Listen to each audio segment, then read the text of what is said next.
Hi friends, welcome back to my channel. இன்றைக்கி என்ன video அப்படின்னு பார்த்தீங்கன்னா திருச்செந்தூர் கிளம்பிட்டேன். ஸோ கிளம்பிட்டு ஆன் த வேல தான் உங்களுக்கு நான் வந்து இன்ட்ரோ எடுத்துகிட்ருக்கேன். எதுக்காக திருச்செந்தூர் போகிறேன் அப்படின்றத இந்த வீடியோ ஃபுல்லாக பார்த்து தெரிஞ்சுக்கோங்க. என்னோடய சேனலை புதுசாக பார்க்குறவங்க சப்ஸ்கிரைப் பண்ணிட்டு பாருங்கள், பெல் ஐக்கனை கிளிக் பண்ணிக்கோங்க. அப்போ தான் நான் வீடியோ போட்டு நோட்டிஃபிகேஷன் வரும். வீடியோ மிஸ் பண்ணாமல் பார்க்க முடியும். இப்போ வாங்க வீடியோ கண்டிப்பாக பண்ணி பார்க்கலாம். ஸோ இது வந்து பார்த்திங்கன்னா ஒரு சடன் பிளான் தான். திடீர்னு வந்து பார்த்தா இன்றைக்கி சண்டே. ஸோ நாங்கள் தூங்கி எந்திரிச்சிட்டு இருந்தோம். திடீர்னு எங்கள் அண்ணா வந்து எங்கள் வாசலில் நிற்கிறாங்க. என்னென்னு பார்த்தா இந்த மாதிரி வாங்க கோயிலுக்கு போகலாம் அப்படின்னு சொல்லி கூப்பிட்டாங்க. சரி கோயிலுக்கு போகிறதுக்கு முன்னாடி பார்த்திங்கன்னா பஞ்சர் ஆகிடுச்சு டயரு. அங்கே போய்ட்டு பஞ்சர் பார்த்து அதில் அவ்வளோ பெரிய போல்ட் இருந்துச்சு. அதை வந்து பார்த்துட்டு அங்கேருந்து நாங்கள் வந்து கிளம்பி போகும்போது அவங்களாம் கரும்பு ஜூஸ் குடித்தாங்க. நான் வந்து நோ சுகர் டயட்டில் இருக்கனால கரும்பு ஜூஸ் வந்து குடிக்கல. சரி எனக்கு சாத்துக்குடி ஜூஸ் வாங்கி கொடுங்க ஃப்ரெஷ்ஷாக அப்படின்னு சொன்னேன். ஸோ அதுவும் வாங்கி குடித்தேன். இது வந்து பார்த்திங்கன்னா ஒரு சடன் பிளான் தான். எங்கள் அண்ணா சென்னையிலேருந்து எங்கள் சித்தப்பா பையனுக்கு இங்கே பரமக்குடியில் இருக்காங்க. அவங்களுக்கு உடம்பு சரியில்லை அப்படின்னு சொல்லிட்டு அதை பார்க்குறதுக்காக வந்தாங்க. திடீர்னு அவங்க வந்து மருந்து சாப்பிட்றதுக்காக வேறு ஏதோ ஒரு ஊருக்கு போயிட்டாங்க. அவங்கள பார்க்க முடியாத காரணத்துக்காக இங்கே வந்துட்டு சரி வாங்க நான் திருச்செந்தூர் போய் ரொம்ப நாள் ஆச்சு, திருச்செந்தூர் போகலாம் அப்படின்னு சொல்லுவாங்க. சரி சடனாக நாங்களும் வந்து போன வருஷம் வைகாசி விசாகத்துக்கு போயிட்டு வந்தோம். அதுக்கப்புறம் போகலை. சரி வாங்க போகலாம் அப்படின்னு சொல்லிட்டு எங்களோட காரில் டீசல் போட்டு நாங்கள் கிளம்பிட்டோம். இப்போ வர வழியில் வந்து எனக்கு ரொம்ப தாகமாக இருந்துச்சு அப்படின்னு சொல்லிட்டு சாத்துக்குடி ஜூஸ் குடிக்கலாம் அப்படின்னு சொல்லிட்டு இங்கே நின்றுட்டுருக்கேன். அவங்க வாங்க போயிருக்காங்க. ஸோ வந்து பழம் வந்து சரியான புளிப்பாக இருந்துச்சு. இருந்தாலும் பரவாயில்ல அப்படின்னு சொல்லிட்டு கல்பா ஒரே அடிச்சிட்டேன். வித்தவுட் சுகரில் புளிப்பாக இருக்குது. அதுக்கப்புறம் கொஞ்சம் தூரம் போனோன்னே எனக்கு வந்து பசி எடுத்துருச்சு அப்படின்னு சொல்லிட்டு எங்கள் அண்ணா சொன்னாங்க. சரி வாங்க சாப்பிட்லாம் அப்படின்னு சொல்லிட்டு போகிற வழியில் ஒரு சின்ன ஹோட்டலில் போய்ட்டு மீல் சாப்பிட்டோம். ரொம்ப சூப்பராகவே இருந்துச்சு. அதுக்கப்புறம் ஹைவேஸில் நிறையா பழம் விற்றுருந்தாங்க. நாகப்பழம் வாங்கி சாப்பிட்டுட்டு எல்லோரும் நாக்கு பாருங்கள் எல்லாம் ப்ளூ ஆயிடுச்சு அப்படின்னு சொல்லிட்டு கிண்டல் பண்ணிகிட்டு இருந்தோம். அப்படியே போகும்போது பார்த்திங்கன்னா ஒரு சைடு வந்து மேகம் வந்து மலை மேகமாக இருந்துச்சு, ஒரு சைடு வந்து நல்லா வெயில் அடிச்சிட்டு இருந்துச்சு. தூத்துக்குடி கிட்ட நெருங்கும் போது அங்கேருந்து போயிட்டு நாங்கள் காரை வந்து பார்க் பண்ணிட்டு அங்கேருந்து நானே ஹஸ்பண்டும் நடந்து போக ஆரம்பிச்சிட்டோம். நானே எங்கள் அண்ணா எல்லோரும்.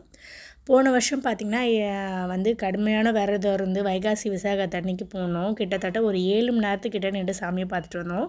இந்த வாட்டி ஒரு எந்த பிளானும் கிடையாது, எந்த ஒரு விரதமும் கிடையாது. திடீர்னு காலையில் எந்திரிச்சு எங்கள் அண்ணா வந்து நின்று வாங்க போவோன்னு சொன்னால் கிளம்பி போனோம்.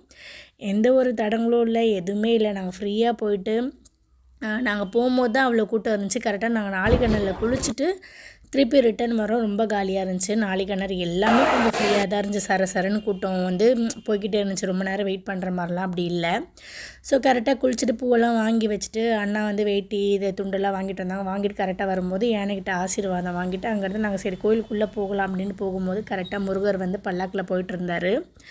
அன்றைக்கி டேவே பார்த்திங்கன்னா ரொம்ப பாசிட்டிவாக இருந்துச்சு. ஏன்னா கரெக்டாக நாங்கள் கோயிலுக்குள்ளே போகும்போது பல்லாக்கில் போனார். கோயிலில் சாமி கும்பிட்டு திருப்பி ரிட்டன் வெளியில் வரும்போது பார்த்திங்கன்னா சாமியை வந்து நல்லா அலங்கரித்து தேரில் வந்து கொண்டுட்டு வந்துட்டு இருந்தாங்க. ரொம்ப அன்றைக்கி பாசிட்டிவாக இருந்துச்சு. எதுவுமே நாங்கள் எக்ஸ்பெக்ட் பண்ணவே இல்லை. அந்த மாதிரிலாம் நடக்கும் அப்படிலாம் இல்லை. ஃப்ரீ தரிசனமே பாருங்கள் ரொம்ப ஃப்ரீயாக இருந்துச்சு. சரன்னு போயிட்டுருக்காங்க. முன்னாடிலாம் வந்து ஐயருங்களாம் வந்து ஒரு 1000 ரூபாய் 2000 ரூபாய் வாங்கிட்டு ஒரு ஃபேமிலியை விடுவாங்க அந்த மாதிரிலாம். இப்போ வந்து அந்த மாதிரி எந்த ஒரு சிஸ்டமே இல்லை. ஒன்று ஃப்ரீ தரிசனம் போகணும், இல்லைனா 100 ரூபாய் டிக்கெட் வாங்கிட்டு போகணும். இது 2 தவிர வேறு எதுவுமே இல்லை. போன வருஷம்லாம் நாங்கள் ரொம்ப அவஸ்தைப்பட்டோம். அந்த ஃப்ரீ தரிசனில் அவ்வளோ பேர் நிற்கும் போது நடுவில் காசு கொடுத்து நிறைய பேர் போனாங்க. ஆனால் இந்த வாட்டி அந்த மாதிரிலாம் எதுவுமே இல்லை. ரொம்ப பீஸ்ஃபுல்லாக போய் சாமி கும்பிட்டு வந்து ரொம்ப பாசிட்டிவாகவும் ரொம்ப ஹாப்பியாகவும் இருந்துச்சு. ஏன்னா போகும்போது நாங்கள் முருகரை பார்த்தோம், உள்ளேயும் பார்த்துட்டு வந்து வெளியில் வரும்போது கரெக்டாக அந்த முருகர் தேரில் வரும்போது அவ்வளோ ஒரு சந்தோஷமாக இருந்துச்சு. அந்த கோயில் முழுக்க மயில்களால் நிறைந்திருந்தது. அது எனக்கு ரொம்ப பார்க்க ரொம்ப ஹாப்பியாக இருந்துச்சு. அதுக்கப்புறம் நான் அண்ணா எல்லாருமே கொஞ்சம் கொஞ்சம் ஃபோட்டோ ஷூட்ஸ் எடுத்துகிட்டு அப்புறம் கொஞ்சம் பர்ச்சேஸ்லாம் பண்ணோம் எங்கள் அண்ணா பசங்களுக்கு.